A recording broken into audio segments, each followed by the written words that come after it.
In this brief presentation, I want to give you a review of some important information, and this is information you may already know and be aware of, but is also necessary to review for you to be successful in my course. Many people believe that online courses are more difficult than face-to-face courses because you have to have a certain amount of self-discipline, responsibility, organizational skills, and this is all true. Success or failure in these classes really depend on you. You are responsible ultimately for your learning in an online class, and I'll review some important things that you need to think about during this time. But first, let's start with the Bible verse. Proverbs 14:23 says that all hard work brings a profit, but mere talk leads only to poverty. And this highlights the overall purpose of the presentation and your expectations during class. Most people rely solely on the instructor for their success or failure in an online class and how much of that information they were able to just acquire and absorb. But ultimately, you are responsible for it. Let's look at 5 different components of being successful in an online course, and these are presented by Stephen Gatlin, who is president and CEO of Gatlin Educational Services.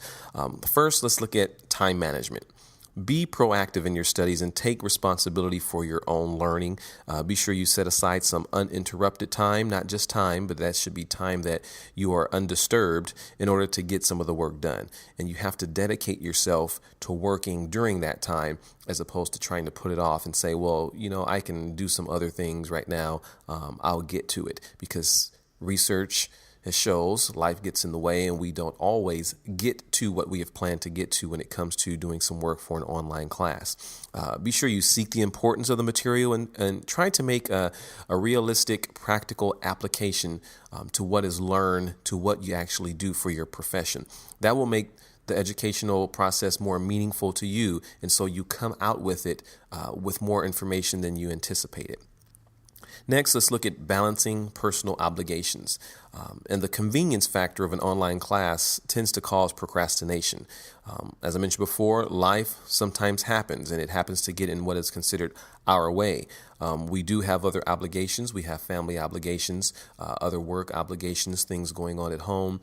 We also want to keep our recreational time. We have to have that stress release. And so we tend to have all of these other elements going on in our lives, and we usually push back our online class obligations to the bottom of the priority list. But it's important for you to realize that this needs to be done as you set aside that time throughout the week. Be diligent and consistent in keeping that time, and try to plan for any unforeseen issues or problems. And this is notorious for plaguing online assignment issues. Many people wait to the last minute and they don't plan for whether it be a computer crash or whether it be an emergency where they have to rush outside. They don't know that there's going to be work going on in their neighborhood. Their internet may be down. So all of these things should be planned for.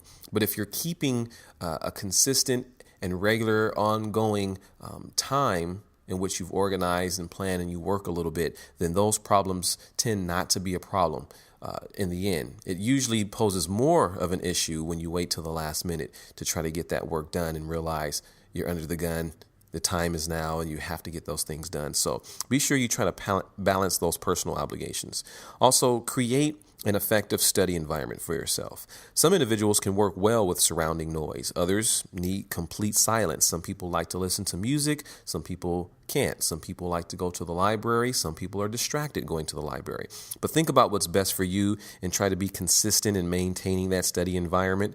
Tests and exams are often timed with only one attempt to complete it. So your environment should be as such to prevent any interruptions, which can cause you to lose time for those tests because you can't get that time back and you can't make up those tests once the time is expired. Next, ask questions. Oftentimes, questions can be answered by completely reading the syllabus, all the posted material, any guidelines, and any announcements. So be sure you read completely before you formulate your questions. However, there are times when clarification is still needed. So by all means, if you do need that clarification, let me know. Send me a message, ask me a question. That is what I'm here for. But questions can be directed to either me or other students through the Q&A forms or even emails. But regardless, if you are unsure about something, be sure you ask. It's always important to get that clarification prior to completing an assignment, only to realize that you've done it wrong. Also, You get what you give. In an online environment, the student is ultimately responsible for the majority of their own education. As a student, you can get as much out of this educational opportunity as you put into it. So researching, asking questions, planning, reading, understanding the material, making that practical and applicable connection with what is learned and what is desired to be learned to improve.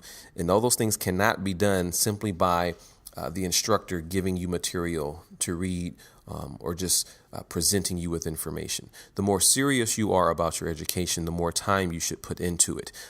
John Wooden once said, don't measure yourself by what you have accomplished, but what you should have accomplished with your ability. And so I end this presentation with one of his quotes, being one of my favorite. He says, success comes from knowing that you did your best to become the best you are capable of becoming. In order to be successful in our own education, you have to put forth the best you can with your ability. So if you follow some of these guidelines, apply them while you're in this course, because there's a lot of information to cover, a lot of work to do in a short period of time. It's important that you plan, prepare, and use your time wisely so that you can be successful in this course. And as usual, if there are ever any questions, feel free to contact me.